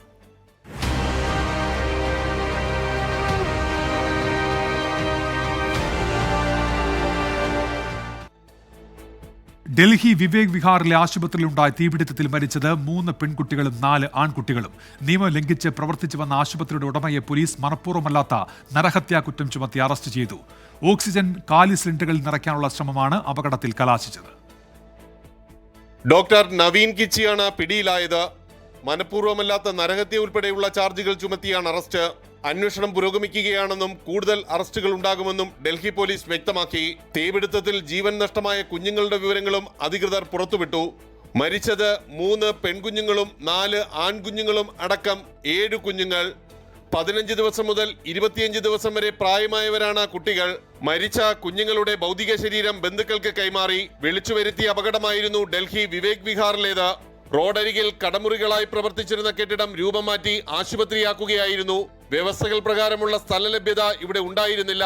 വലിയ സിലിണ്ടറിൽ നിന്ന് ചെറിയ സിലിണ്ടറുകളിലേക്ക് ഓക്സിജൻ മാറ്റാനുള്ള ശ്രമമായിരുന്നു അത്യാഹിതത്തിൽ കലാശിച്ചത്. രാത്രി 12 മണിയോടെ സിലിണ്ടർ വലിയ ശബ്ദത്തോടെ പൊട്ടിത്തെറിച്ചു. 20ഓളം കുഞ്ഞുങ്ങൾ ആശുപത്രിയിൽ ഉണ്ടായിരുന്നു. ഇവരിൽ 7 പേർക്കാണ് ജീവൻ നഷ്ടമായത്. നിയമം അനുശാസിക്കുന്ന അടിസ്ഥാന സൗകര്യങ്ങൾ പോലും ഇല്ലാതെയാണ് ഡൽഹിയിലെ വിവേക് വിഹാറിൽ ഈ ആശുപത്രി പ്രവർത്തിച്ചു വന്നത്. അത് ജീവിക്കാനുള്ള 7 കുഞ്ഞുങ്ങളുടെ അവകാശം ഇല്ലാതാക്കിയിരിക്കുന്നു. ഡൽഹിയിലെ വിവിധയിടങ്ങളിൽ ഇതുപോലെ നിയമം ലംഘിച്ചുകൊണ്ട് പ്രവർത്തിക്കുന്ന നിരവധി ആശുപത്രികളാണുള്ളത്. ഡൽഹിയിലെ വിവേക് വിഹാറിൽ നിന്നും ക്യാമറമാൻ ആശിഷ് മട്ടുവിനോടൊപ്പം ആർ രാധാകൃഷ്ണൻ, 24. ഗുജറാത്ത് രാജ്കോട്ടിലെ ഗെയിം സോണിലുണ്ടായ വൻ തീപിടുത്തത്തിൽ മരണസംഖ്യ 32ആയി. ഇതിൽ 12 പേർ കുട്ടികളാണ്. മൃതദേഹങ്ങൾ തിരിച്ചറിയാൻ കഴിയാത്ത അവസ്ഥയിലായതിനാൽ DNA പരിശോധനയ്ക്കായി സാമ്പിളുകൾ ഗാന്ധിനഗറിലെ ഫോറൻസിക് സർവകലാശാലയിലേക്ക് കൊണ്ടുപോയി. വൻതോതിൽ പെട്രോളും ഡീസലും സംഭരിച്ചതാണ് ദുരന്തത്തിന്റെ വ്യാപ്തി കൂട്ടിയത്. അവശിഷ്ടങ്ങൾക്കിടയിൽ ജീവന്റെ ശേഷിപ്പ് തിരയുകയാണ് മണ്ണുമാന്തി യന്ത്രങ്ങൾ. കത്തിക്കരിഞ്ഞ നിലയിലാണ് മൃതദേഹങ്ങൾ കണ്ടെത്തിയത്. അത്രയും മരിച്ചവരുടെയും പരിക്കേറ്റവരുടെയും കൃത്യമായ വിവരം നൽകാൻ ജില്ലാ ഭരണകൂടവും സംസ്ഥാന സർക്കാരും മടിക്കുകയാണ്. യാതൊരു അനുമതിയുമില്ലാതെയാണ് 2020 മുതൽ TRP എന്ന സ്ഥാപനം പ്രവർത്തിക്കുന്നത്. അലൂമിനിയം ഷീറ്റും കമ്പികളും കൊണ്ടുണ്ടാക്കിയ 3 നില നിർമ്മിതിയാണ്. ഫയർ ആൻഡ് സേഫ്റ്റി വിഭാഗത്തിൽ നിന്ന് NOCക്കായി അപേക്ഷിച്ചിട്ട് പോലുമില്ല. കോർപ്പറേഷൻ NOC നൽകിയില്ലെന്ന് മേയറും ഇപ്പോൾ പറയുന്നു. ചുരുക്കത്തിൽ സൗരാഷ്ട്രയിലെ ഏറ്റവും വലിയ വിനോദ കേന്ദ്രങ്ങളിലൊന്ന് പ്രവർത്തിച്ചിട്ടും ആരും ഒന്നും അറിഞ്ഞിരുന്നില്ലെന്ന് കൈകഴുകുകയാണ്. അവധി ദിനം ആഘോഷിക്കാനെത്തിയ ആൾ തിരക്കിനിടെയാണ് തീ പടർന്നത്. इसीलिए हम लोग यहाँ पे अभी देखने आए हैं कि भाई यहाँ हमारा कोई रिलेटिव वाला कोई हमको फ़ोन तो नहीं करता, तो हम देखने आते हैं कि भाई यहाँ कोई अपना रिलेटिव वाला है कि नहीं है, तो पुलिस वाला डंडा लेके पीछे दौड़ता है।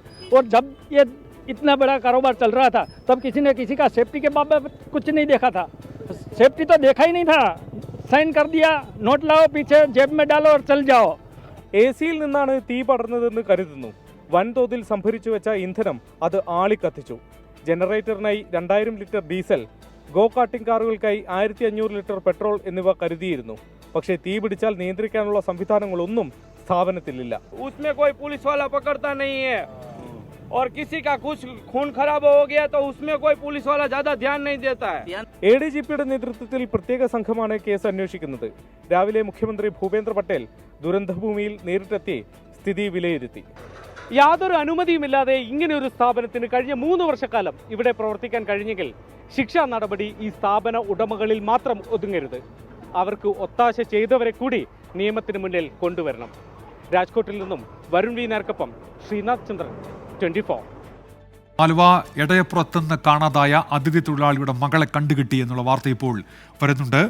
അങ്കമാലിയിൽ നിന്നാണ് കുട്ടിയെ ഇപ്പോൾ കിട്ടിയിരിക്കുന്നത്. വിശദാംശങ്ങളുമായി വിഷ്ണു സുരേഷ് ചേരുന്നുണ്ട്. വിഷ്ണു, എന്തൊക്കെയാണ് വിവരങ്ങൾ? ഉന്മേഷ, ഏറ്റവും ആശ്വാസകരമായ വാർത്ത നേരത്തെ പോലീസ് പങ്കുവച്ച പ്രതീക്ഷ അത് സംഭവിച്ചിരിക്കുന്നു. കുട്ടിയെ അങ്കമാലിയിൽ നിന്ന് കണ്ടെത്തിയിരിക്കുന്നു. അതിഥി തൊഴിലാളികൾ താമസിക്കുന്ന സ്ഥലത്ത് നിന്നാണ് കുട്ടിയെ കണ്ടെത്തിയത്. നേരത്തെ കുട്ടി ട്രെയിനിൽ സഞ്ചരിക്കുന്നു, അല്ലെങ്കിൽ ഈ റെയിൽവേ സ്റ്റേഷനാണ് ലൊക്കേഷനായി കാണിച്ചത്. ആ ഒരു പശ്ചാത്തലത്തിലായിരുന്നു അത്തരത്തിൽ അനുമാനത്തിലേക്ക് പോലീസ് എത്തിയത്. പക്ഷേ വിശദമായ ആലുവ കേന്ദ്രീകരിച്ച പരിശോധനയിൽ കുട്ടിയെ ഈ അങ്കമാലിക്ക് സമീപമുള്ള അതിഥി തൊഴിലാളികൾ താമസിക്കുന്ന സ്ഥലത്ത് നിന്ന് കണ്ടെത്തി. ഈ കുട്ടിക്കൊപ്പം ഉണ്ടായിരുന്ന നേരത്തെ CCTV-യിൽ കണ്ട ആളാണ് എന്നാണ് നമ്മൾ മനസ്സിലാക്കുന്നത്. ആ യുവാവിനെ പോലീസ് കസ്റ്റഡിയിലെടുക്കുകയും ചെയ്തിട്ടുണ്ട്. കുട്ടിയെ ആശുപത്രിയിൽ കുട്ടിയുടെ ആരോഗ്യനില പരിശോധിച്ച ശേഷം ആലുവ പോലീസ് സ്റ്റേഷനിലേക്ക് എത്തിക്കുമെന്നാണ് ലഭിക്കുന്ന വിവരം. ഇന്ന് 5:30യോടുകൂടിയാണ് ഈ 12 വയസ്സുകാരി മുർഷിദാബാദ് സ്വദേശിയാണ് ഈ പെൺകുട്ടിയെ കാണാനില്ല എന്ന പരാതി മാതാവ് പോലീസിന് നൽകുന്നത്. പിന്നീട് പോലീസ് നടത്തിയ CCTV ദൃശ്യത്തിൽ കുട്ടി ചില ഇതര സംസ്ഥാനത്തെത്തിയ അല്ലെങ്കിൽ യുവാക്കളുമായി സംസാരിക്കുന്നത് പോലീസിന് വളരെ വ്യക്തമായ CCTV-യിൽ നിന്ന് മനസ്സിലായിരുന്നു. അതിനിടയിൽ ഈ പെൺകുട്ടിയുടെ മാതാവിന്റെ ഫോണിലേക്കൊരു കോൾ എത്തിയിരുന്നു. മുർഷിദാബാദ് സ്വദേശിയായ ഒരാളുമായി ആ കുട്ടി ട്രെയിനിൽ പോകുന്നു അല്ലെങ്കിൽ അങ്ങോട്ടേക്ക് പോകുന്നു എന്നുള്ളതായിരുന്നു ആ സന്ദേശം. ആ സന്ദേശ പശ്ചാത്തലത്തിൽ കൂടിയാണ് റെയിൽവേ സ്റ്റേഷനിൽ കേന്ദ്രീകരിച്ച് പോലീസ് അന്വേഷിച്ചത്. ആ അന്വേഷണം നിലവിൽ ഫലം കണ്ടു. കുട്ടിയെ ആ പരിസരത്ത് നിന്ന് റെയിൽവേ സ്റ്റേഷൻ പരിസരത്തുള്ള അതിഥി തൊഴിലാളികൾ താമസിക്കുന്ന സ്ഥലത്ത് നിന്ന് കണ്ടെത്തിയിരിക്കുന്നു. ഇനി തുടർ നടപടികൾ ഒരുപക്ഷെ നിലവിൽ മിസ്സിംഗ് കേസാണ് രജിസ്റ്റർ ചെയ്തിരിക്കുന്നത്. 12 വയസ്സ് മാത്രമാണ് കുട്ടിക്ക് പ്രായമുള്ളത്. അതുകൊണ്ട് തന്നെ നിലവിൽ ഈ അല്ലെങ്കിൽ ഈ യുവാവിനെതിരെ തട്ടിക്കൊണ്ടുപോകൽ, അതോടൊപ്പം പോക്സോ ഉൾപ്പെടെയുള്ള വകുപ്പുകൾ ചുമത്താനുള്ള ഒരു സാധ്യത നിലവിലുണ്ട്. അതൊക്കെ പിന്നീട് തുടർ നടപടിയുടെ ഭാഗമായി എത്തുകയാണ്. ഏത് സാഹചര്യത്തിലാണ് കുട്ടിയെ കൊണ്ടുപോയതെന്ന് യുവാവിനോട് ചോദിക്കണം. കുട്ടി സ്വന്തം ഇഷ്ടപ്രകാരം പോയതാണോ, അക്കാര്യങ്ങളിലൊക്കെ വ്യക്തത വേണം. പക്ഷെ സ്വന്തം ഇഷ്ടപ്രകാരം പോയതാണെങ്കിൽ പോലും 12 വയസ്സ് മാത്രമാണ് കേസുള്ളത്. സാങ്കേതികപരമായി ഇയാൾക്കെതിരെ തട്ടിക്കൊണ്ടുപോകൽ ഉൾപ്പെടെയുള്ള വകുപ്പുകൾക്ക് കേസെടുക്കേണ്ടി വരും എന്നാണ് പോലീസിൽ നിന്ന് ലഭിക്കുന്ന വിവരം. പോലീസിന്റെ അന്വേഷണം കൃത്യമായി നടന്നു. നമുക്ക് മുൻപിൽ ഒരു വലിയ ദുരന്തമുണ്ടായിരുന്നു. ഏകദേശം ഈ സമയത്തോടു കൂടിയാണ് അന്ന് 4 വയസ്സുകാരെ തട്ടിക്കൊണ്ടുപോയി. പിന്നീട് നമ്മൾ കേട്ട വാർത്ത അത്ര ശുഭകരമല്ലായിരുന്നു. അത്തരം സാഹചര്യങ്ങളൊന്നും ഉണ്ടായില്ല. പോലീസ് കൃത്യമായി ഇടപെട്ടു, കുട്ടിയെ കണ്ടെത്തി. ഉന്മേഷ്, ആലുവ എടയപ്പുറത്തുനിന്ന് കാണാതായ പെൺകുട്ടിയെ ഇപ്പോൾ കണ്ടെത്തിയിരിക്കുന്നു. അങ്കമാലിയിൽ നിന്നാണ് പെൺകുട്ടിയെ കണ്ടെത്തിയത്. ഒപ്പമുണ്ടായിരുന്ന യുവാവ് കസ്റ്റഡിയിൽ എന്നാണ് മനസ്സിലാക്കാൻ കഴിയുന്നത്. അല്പസമയത്തിനകം അതുമായി ബന്ധപ്പെട്ട കൂടുതൽ വിവരങ്ങൾ അറിവാകും. ഏതായാലും പെൺകുട്ടിയെ ഇപ്പോൾ കണ്ടെത്തിയിരിക്കുകയാണ്. സ്ത്രീ സുരക്ഷ ഇനിയും അകലെ.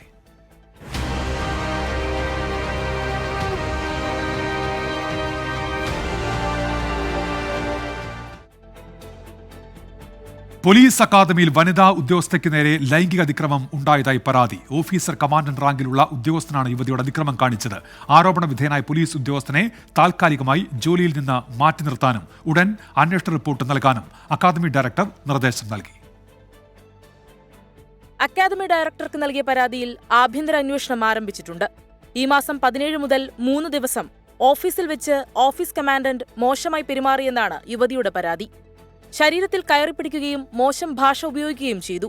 എതിർത്തിട്ടും ഉദ്യോഗസ്ഥൻ വീണ്ടും ആവർത്തിച്ചെന്നും പരാതിയിൽ പറയുന്നു. ആളില്ലാത്ത സമയത്ത് ഓഫീസിൽ വിളിച്ചുവരുത്തിയാണ് അതിക്രമമെന്നും യുവതിയുടെ പരാതിയിലുണ്ട്. സംഭവത്തിൽ പരാതിക്കാരിയുടെ മൊഴി കഴിഞ്ഞ ദിവസം രേഖപ്പെടുത്തിയിരുന്നു. സംഭവത്തിൽ ആരോപണ വിധേയനായ ഉദ്യോഗസ്ഥനെ ജോലിയിൽ നിന്ന് മാറ്റി നിർത്താൻ അക്കാദമി ഡയറക്ടർ ഉത്തരവിട്ടു. ആഭ്യന്തര റിപ്പോർട്ട് ഉടൻ സമർപ്പിക്കാനും നിർദ്ദേശം. ആഭ്യന്തര അന്വേഷണത്തിലെ റിപ്പോർട്ടിന്റെ അടിസ്ഥാനത്തിലായിരിക്കും പരാതി പോലീസിലേക്ക് കൈമാറുന്നതടക്കമുള്ള തുടർ നടപടികൾ. 24 തൃശൂർ. KSRTC ബസ്സിൽ പെൺകുട്ടിക്ക് നേരെ ലൈംഗിക അതിക്രമം കാണിച്ചയാളെ കൊടുവള്ളി പോലീസ് അറസ്റ്റ് ചെയ്തു. കൊടുവള്ളി ചാവടിക്കുന്നുമേൽ അൻവർ ആണ് അറസ്റ്റിലായത്.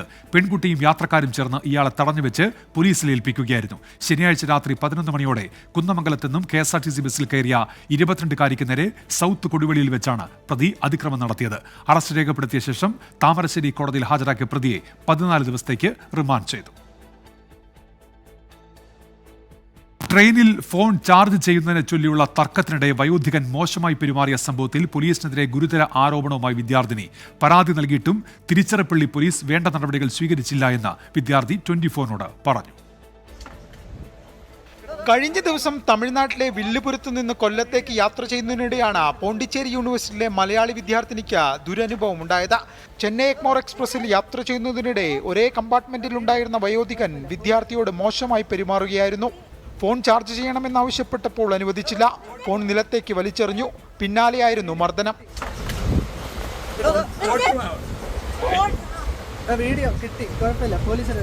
സംഭവം ഉണ്ടായപ്പോൾ തന്നെ പോലീസിൽ വിവരമറിയിച്ചു.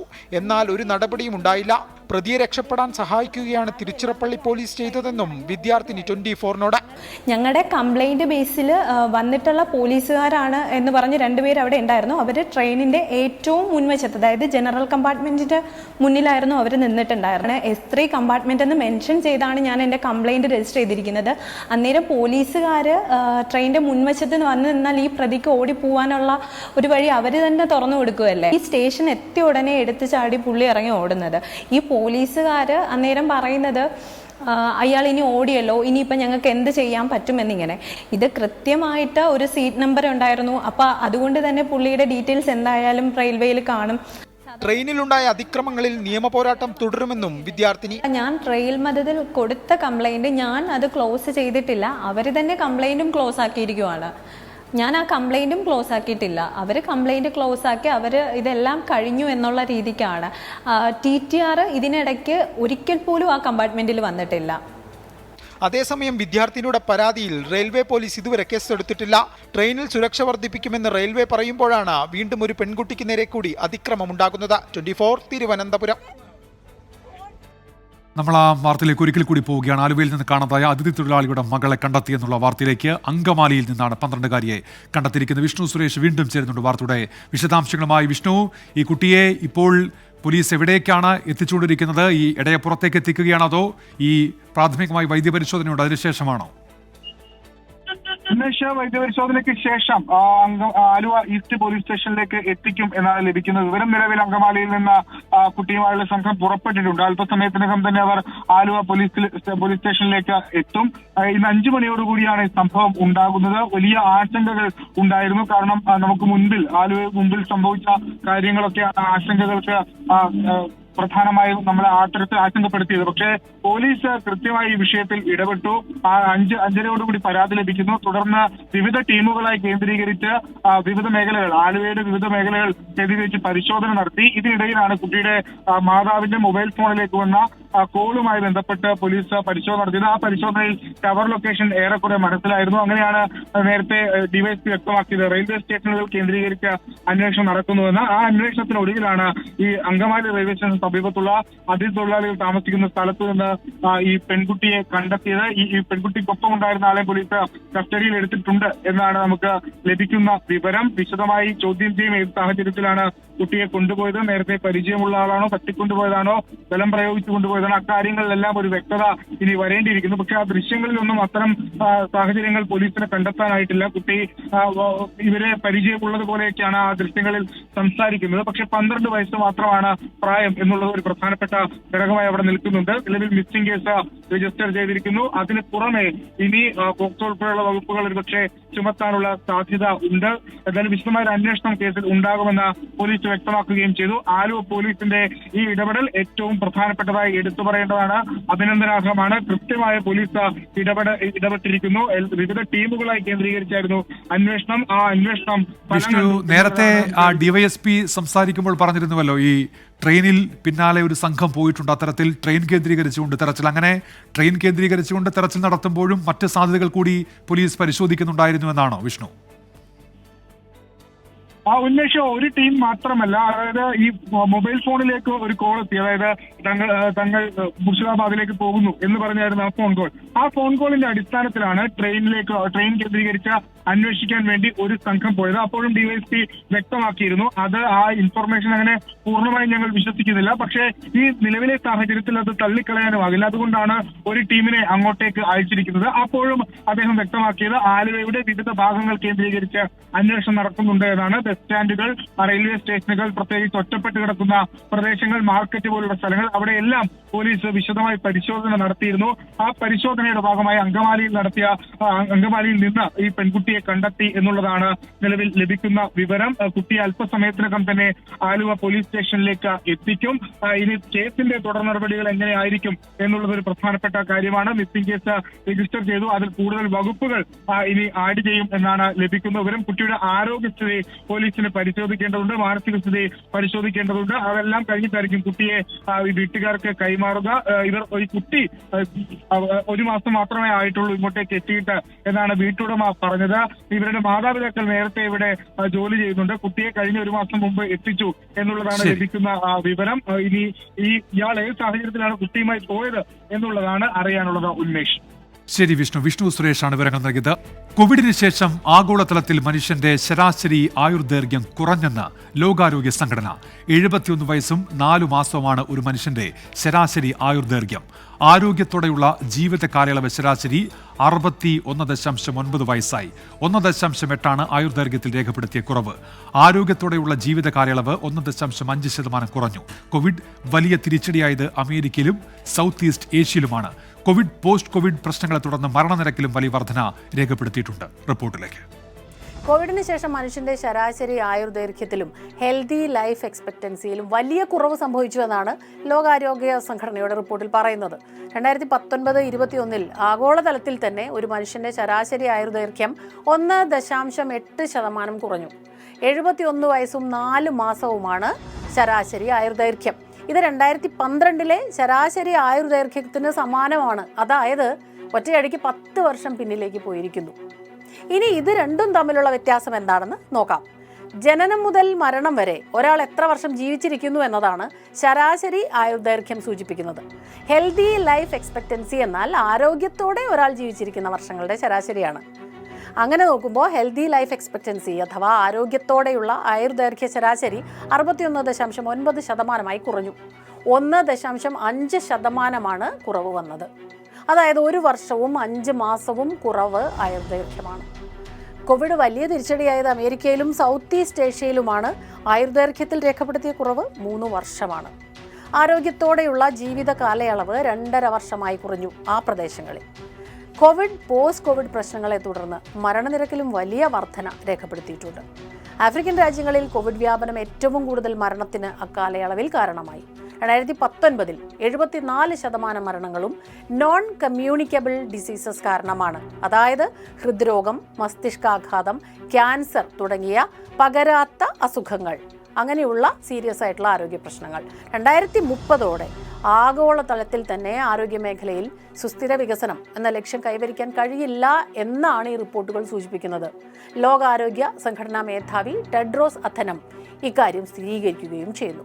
ഇനി ഇന്ത്യയിലേക്ക് വന്നാൽ 1950 രാജ്യത്തെ ശരാശരി ആയുർദൈർഘ്യം 35.6 ആയിരുന്നു. 2000 മുതൽ 2019 വരെയുള്ള കാലയളവിൽ ഇന്ത്യയിലെ ശരാശരി ആയുർദൈർഘ്യം ഉയർന്ന് 71 വയസ്സായിരിക്കുന്നു. 2100 ആകുമ്പോൾ അത് 82 വയസ്സിലേക്ക് എത്തുമെന്നാണ് കണക്ക്. ആരോഗ്യമേഖലയിലെ വികസനവും മെച്ചപ്പെട്ട ചികിത്സാ സൗകര്യങ്ങളും മെച്ചപ്പെട്ട ജീവിത നിലവാരവും എല്ലാം തന്നെ രാജ്യത്തെ ആരോഗ്യ മേഖലയെ പുരോഗതിയിലേക്ക് നയിച്ചു. അപ്പോൾ ഇന്ത്യയെ സംബന്ധിച്ചത് വളരെ പോസിറ്റീവായിട്ടുള്ള റിപ്പോർട്ടുകളാണ് വരുന്നത്.